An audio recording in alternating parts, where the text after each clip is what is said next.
যে কোনো কিছুতে আরও ভালো হওয়ার চাবিকাঠিটা ঠিক কী? স্কট এইচ ইয়াংয়ের বই গেট বেটার অ্যাট এনিথিং এর উপর ভিত্তি করে তৈরি এই বিশ্লেষণী আমরা ঠিক এই রহস্যটাই ভেদ করার চেষ্টা করব। চলুন শুরু করা যাক। এই অনুভূতিটা মনে হয় আমাদের সবারই চেনা, তাই না? একটা নতুন ভাষা শিখতে গিয়ে বা হয়তো গিটার বাজাতে গিয়ে একটা সময়ের পর মনে হয় যেন আর একটুও উন্নতি হচ্ছে না। আচ্ছা, কেন এমনটা হয়? এর উত্তরটা কিন্তু বেশ অবাক করার মতো। টেট্রিস গেমটার কথাই ভাবুন না। জোসেফ সালির মতো এখনকার খেলোয়াড়রা আগের প্রজন্মের খেলোয়াড়দের চেয়ে বহু গুণ বেশি দক্ষ। তাদের খেলার গতি, তাদের কৌশল দেখলে জানি অবিশ্বাস্য মনে হয়। তো হঠাৎ করে কি মানুষের প্রতিভা এতটা বেড়ে গেল? না, আসলে তা নয়।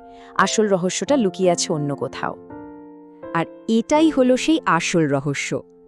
টেট্রিস খেলোয়াড়দের এই অসাধারণ উন্নতির কারণ কোনো জন্মগত প্রতিভা নয়, বরং ইউটিউবের মতো প্ল্যাটফর্ম, মানে জ্ঞান ভাগ করে নেওয়া। তারা ঘন্টার পর ঘন্টা সেরা খেলোয়াড়দের খেলা দেখেছে, তাদের কৌশলগুলো শিখেছে, আর তারপর নিজেরা সেটা অনুশীলন করেছে। আচ্ছা, তাহলে শেখার যাত্রার প্রথম ধাপটা কি? এখানেই একটা বড় চমক আছে। আমাদের প্রায় সবারই একটা ধারণা আছে যে ক্রিয়েটিভ হতে হলে শুরু থেকেই একদম মৌলিক বা অরিজিনাল কিছু করতে হবে, কিন্তু সত্যি বলতে ব্যাপারটা ঠিক উল্টো। এই যে বিশুদ্ধ মৌলিকত্বের ধারণা, এটা শুনতে খুব ভালো লাগলেও আসলে এটা একটা মিথ। সত্যিকারের উদ্ভাবন কিন্তু আসে একটা শক্ত অনুকরণের ভিত্তির ওপর দাঁড়িয়ে। মানে প্রথমে সেরাদের কাজ নকল করা, তাদের কৌশল বোঝা, আর তারপর সেই জ্ঞানের ওপর ভিত্তি করে নিজের স্বকীয়তা তৈরি করা। এই আইডিয়াটা কিন্তু মোটেও নতুন নয়। রেনেসাঁ সময়কার বিখ্যাত শিল্পীরা, যেমন ধরুন লিওনার্দো দা ভিঞ্চি, ঠিক এভাবেই শিখতেন।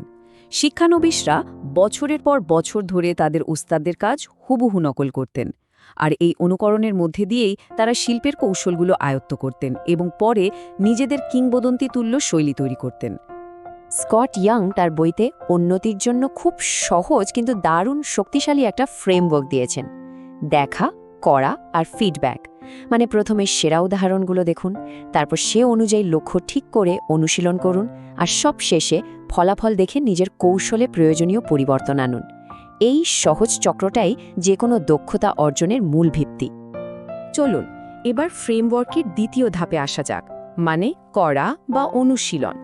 এখানে মূল কথাটা হলো শুধু ঘন্টার পর ঘন্টা পরিশ্রম করলেই হবে না, অনুশীলনটা হতে হবে স্মার্ট।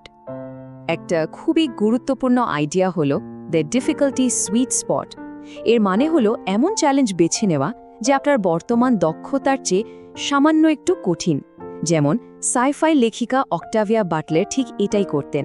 তিনি ধীরে ধীরে আরও কঠিন সাহিত্যিক চ্যালেঞ্জ নিয়ে নিজেকে বিকশিত করেছিলেন। ব্যাপারটা হলো খুব সহজ কাজ করলে তো কিছুই শেখা হয় না, আবার অতিরিক্ত কঠিন কাজে হতাশ হয়ে পড়ার ঝুঁকি থাকে।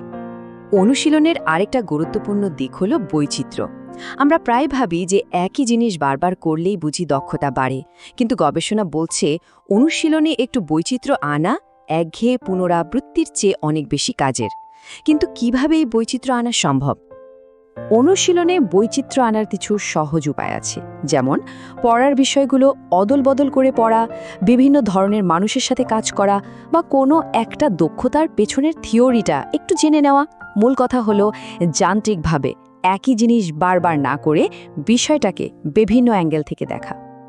এখন যে কথাটা বলবো সেটা হয়তো প্রথমে একটু অদ্ভুত লাগতে পারে। কথাটা হলো গুণমান আসে পরিমাণ থেকে। এর মানে কি দাঁড়ালো? এর মানে হলো সেরা কাজগুলো আসলে অনেক বেশি কাজ করারই ফল। টমাস এডিসন হাজারোবার ব্যর্থ চেষ্টার পরেই না লাইট বাল্ব আবিষ্কার করেছিলেন। পাবলো পিকাসো হাজার হাজার ছবি এঁকেছেন, যার মধ্যে হাতে গোনা কিছু বিশ্বশ্রেষ্ঠা হয়েছে। আসলে ক্রমাগত কাজ করতে করতেই ভুল থেকে শেখা যায় আর দক্ষতাও বাড়তে থাকে। তাই পারফেক্ট হওয়ার অপেক্ষায় না থেকে কাজ করে যাওয়াটাই আসল। শেখার পথে একটা খুব পরিচিত আর হতাশাজনক পর্যায়ে আসে, যাকে বলে প্ল্যাটো। এটা এমন একটা সময় যখন মনে হয় আর কোনো উন্নতি হচ্ছে না, এক জায়গায় আটকে গেছি। চলুন দেখি এই পর্যায়টা কিভাবে পার করা যায়। সবার আগে যেটা মনে রাখতে হবে তা হলো উন্নতি কখনো সরল রেখায় হয় না, এতে ওঠানামা থাকবেই। ভাবুন তো, টাইগার উডসের মতো কিংবদন্তি খেলোয়াড়কেও দীর্ঘমেয়াদী লাভের জন্য তার খেলার কৌশল পুরোপুরি বদলে ফেলতে হয়েছিল। এটা তিনি করেছিলেন কোচ আর নিজের পারফরম্যান্সের গভীর বিশ্লেষণ থেকে পাওয়া ফিডব্যাকের ভিত্তিতে। সাময়িকভাবে তার পারফরম্যান্স খারাপও হয়েছিল, কিন্তু শেষ পর্যন্ত লাভটা তারই হয়েছে।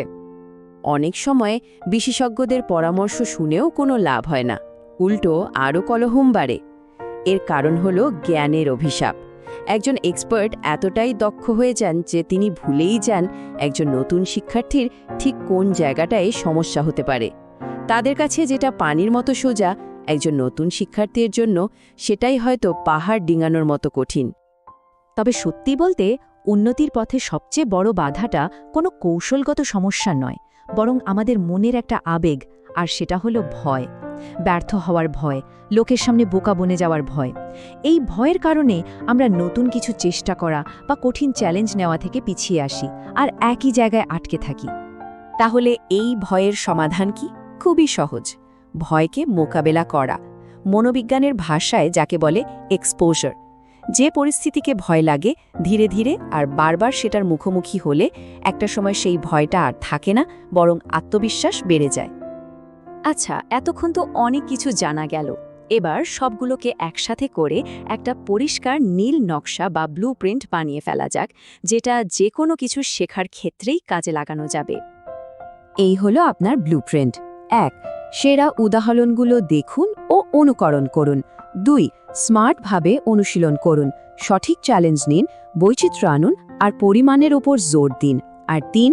ফিডব্যাক কাজে লাগান, ফলাফলের উপর ভিত্তি করে নিজের পদ্ধতিকে আরও ভালো করুন। আর মনে রাখবেন, ভয়কে জয় করার একমাত্র উপায় হলো তার মুখোমুখি হওয়া। এই ফ্রেমওয়ার্কটা কিন্তু যে কোনো দক্ষতা অর্জনের ক্ষেত্রেই প্রয়োগ করা সম্ভব। এখন প্রশ্ন হলো, এই জ্ঞান ব্যবহার করে কোন বিষয়ে আরও দক্ষ হয়ে ওঠার যাত্রা শুরু করা যায়?